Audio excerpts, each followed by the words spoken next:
What's going on, guys? Today we're checking out Pokemon Let's Go. I've been playing this for a bit now, and I kind of want to talk a bit about my impressions on it and what I think about playing with the Poké Ball Plus. It's an interesting device, it really is. There are some cool things they did here, and then I think there's also some drawbacks to this.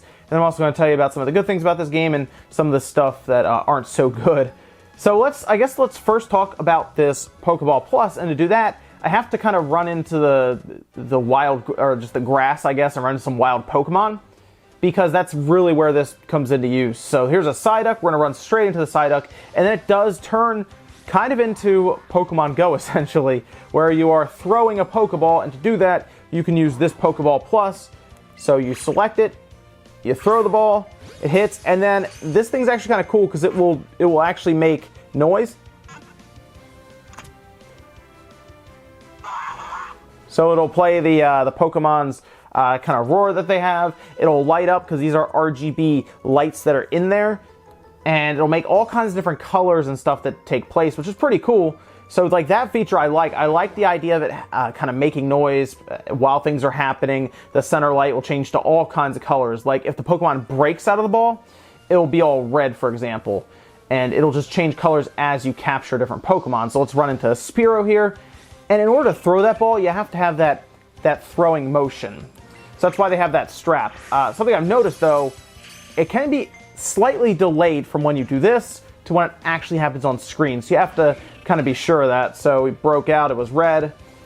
And you can throw things like berries at the Pokemon, like you would with Go. And you have a bunch of different... see, it broke out again. This is red. That's something I really like. I like the noises and everything that it makes, the LED. Those are all really cool. I guess I can kind of see how this would get, kind of a little old, or maybe people around you when you're playing on the TV, and I guess that would be kind of annoying. And the other thing that's kind of tough about this is it's very, very small. So if you have like long fingers or large hands, this will, I think, cramp them up. I was starting to notice it myself after playing for a while. Oh, Sandshrew. After playing for a little while. And you kind of hold it basically with kind of like that, essentially. You kind of hold it with like your finger on the top, because there's a button up there as well. That's the back. So it's basically A and B.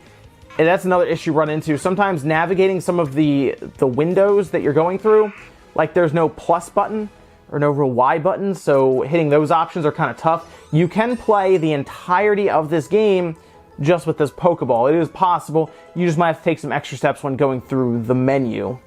So I've built up a pretty solid party here, considering I haven't even fought against Misty yet at Cerulean City Gym, which we will go do right now, actually, because you may want to see some of the Pokemon battles that take place, since all of the wild Pokemon battles have been replaced with basically that minigame you just saw there, where you're throwing the Pokeball. There is no Pro Controller support. You have to either use a single Joy-Con controller to play this entire game, which kind of mimics the Pokeball, or when in handheld mode, you can actually use both Joy-Con controllers, but not outside of handheld mode. It's very weird. I don't know why those options aren't available. I don't know why they didn't just make control variants for all of this stuff and say, pick what you want to do.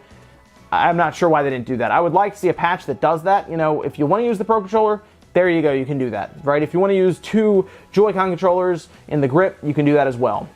But let's go over here. This is the Cerulean City Gym.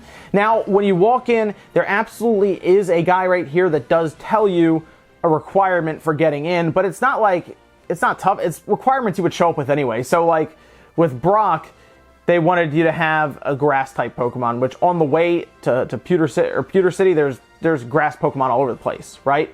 This guy wanted me to have a level 15 or higher Pokemon, which I have.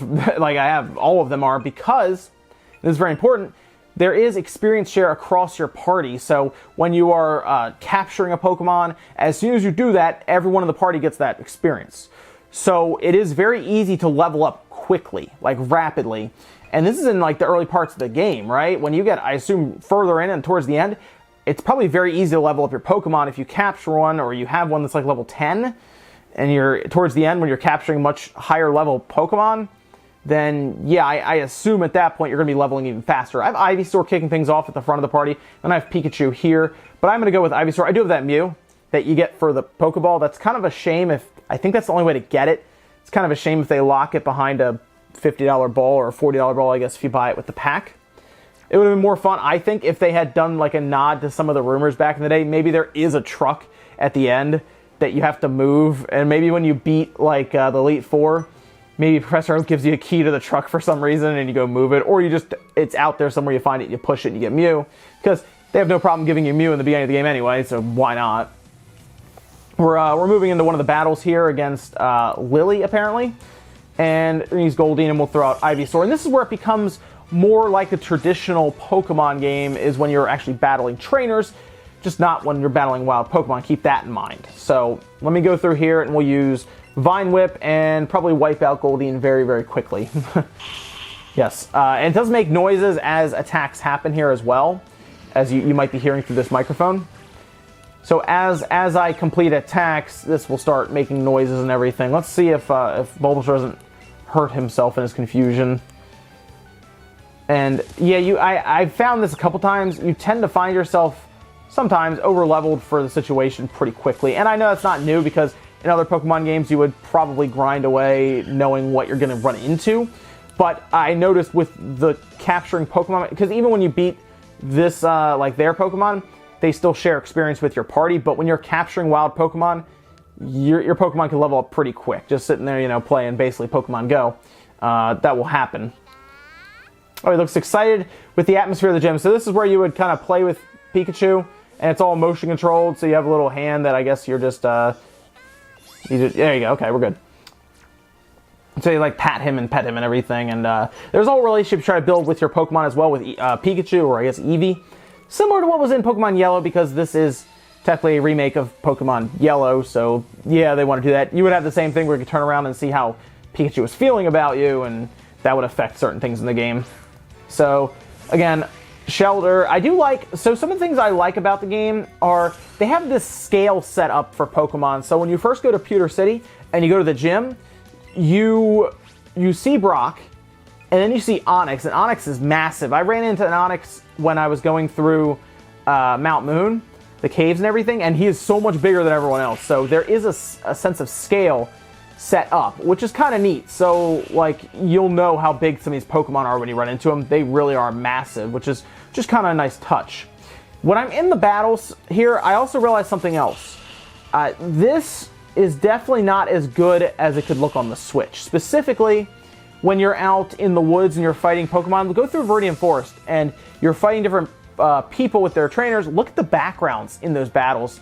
They don't look as good as I think they should. I hope Gen 8, because there were those rumors about it going to Unreal Engine, which would be very interesting, because we've seen Octopath and Dragon Quest. Dragon Quest 11 looks great. I think Pokemon would actually look pretty good in that art style.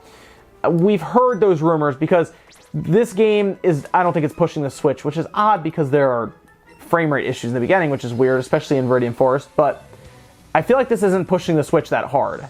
Just looking at the different visuals when you're going through, like just go through Viridian Forest, fight some of the people there, and you'll look around the backgrounds. It looks like the 3DS game, just upscaled.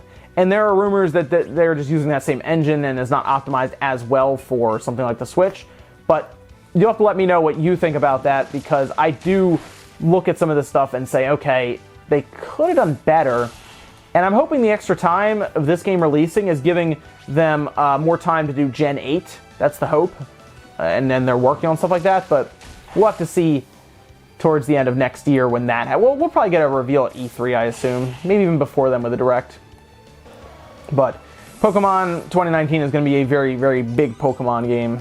Because that'll be the first big one that's like, you know, like traditional style on the Switch. And I hope it's them also changing over to a brand new engine. Maybe it's Unreal Engine 4, maybe it's an in-house engine that they use. Like, I look at Mario Odyssey and it runs better and it looks better, right? And that's something I go, okay, they could probably do that. However, this is the best looking Pokemon game, absolutely. I like that they have the different trainers, like obviously Brock in the beginning, and they have Misty here where they kind of give them their own personality and everything. It's kind of neat. But I think they can do better. So we'll look out for the next one in 2019. They also have TMs in the game, and the TMs you can just use constantly. There's no, like before in most Pokemon games you use a TM and then it just goes away, specifically with Yellow, which is what they're remaking here, and that's not the case. You can just use TMs over and over again. So Ivysaur has so far been doing a pretty good job running through this gym, and we'll see if he can kind of continue that here. Of course, you show up with the the water gym with a grass, and then we have an electric type Pokemon, and yeah, I guess he'll generally run through the gym. But I also have, like I said, I have Pikachu kind of hanging out too, but I figure I'll use Ivysaur for this one. And it is interesting, you get Bulbasaur pretty quickly, you get Charmander pretty quickly. I have not got Squirtle yet, but I have a feeling I'm getting Squirtle in a little bit, so you will end up with all of the starters and everything as well, which is cool. You just walked up and someone just handed me Charmander, which was pretty funny. Same with Bulbasaur. I actually found in, I think I got him in Viridian Forest. Charmander has walked up and just found one. So, like, somebody just handed me Charmander, which was funny. So Starmie's actually going to be a problem. Let me go through my potions. So you have potions, revives, antidotes. They have all of the standard items that you would have used back in Yellow. None of that's changed or anything. It seems like the big thing they've changed is they have attempted to make this game easier for beginners, specifically for people coming over from Pokemon Go. And I think that makes sense for what they're trying to do here. They're trying to build up their audience for next year when they really drop Pokemon 2019. And remember, this could also turn into its own series, where there could constantly be a Pokemon Let's Go game every other year, and then there's the mainline Pokemon game every other year as well. It could kind of work out to that, which would be I think okay, because it is pulling in that audience. There are apparently a lot of people who are interested from Pokemon Go. Just know what you're getting into here, because if you're not into the idea of having to do motion controls to throw a Pokeball, if you don't like the fact that there's no wild Pokemon battles, well, there's just no wild Pokemon battles, so I'm not sure what to do there for this. But it's an interesting game. I actually think it is fun. It is a fun game. I should give it a tackle. I know people always tell me not to give it a tackle. I'm going to give it a tackle. It is a fun game, at least, if you go in knowing what it is and not taking it too seriously. It does have online connectivity, and you do also have the ability to put Pokemon in this ball and walk around with it. It can transfer it to Pokemon Go on your phone. So there is a lot of stuff in terms of connectivity for Pokemon Go, but just know what they were trying to do here. It's not necessarily for the quote-unquote hardcore traditional fans. This is for more of everyone. Although I do think traditional fans will enjoy this, because I talked to some people that are really big in the Pokemon community who enjoy playing these games up to this point, and they actually like this game because they understand what it is. You know, it's interesting. There are a lot of people who don't like that it exists just for the fact of what it is, but I kind of understand what they're going for here. And of course, the next Pokemon game is coming next year. And it's just a fun game. I don't know. It's an easy game, absolutely. I think it's very easy, but I don't know. It's a fun game, especially if you have someone like a younger kid that you want to get into Pokemon and you're not sure if they would get into the newer one. This is not a bad choice as well to get them into Pokemon. But I'm very curious now, after seeing this one, what they're going to do with next year's Pokemon, specifically because I don't think this is the engine they're going to be using. I feel like they might be using Unreal Engine and or a new in-house engine, because this one just doesn't seem to be pushing the Switch that hard. It's interesting. But let me know what you guys think about Pokemon Let's Go so far. These have been my impressions up to this point. Having fun with it. I don't know if I would use the Pokeball constantly, because it is very, very small, and you kind of get that claw hand going on there. So you get that kind of that pain a bit in your wrist, or just in general, just a sore hand from it, cramped up hands. But let me know what you think about this so far. I'll probably switch over to a Joy-Con or in handheld mode. I think it's the best way to play, to be honest, because I can just use regular controls. So let me know what you guys think about Pokemon Let's Go, if you've picked it up, which version, and if you're enjoying it, or maybe you don't like it. I'm curious what your thoughts are so far on the game. Thanks, guys, for watching. Make sure you hit the like button if you liked it, dislike if not. See you guys in the next video.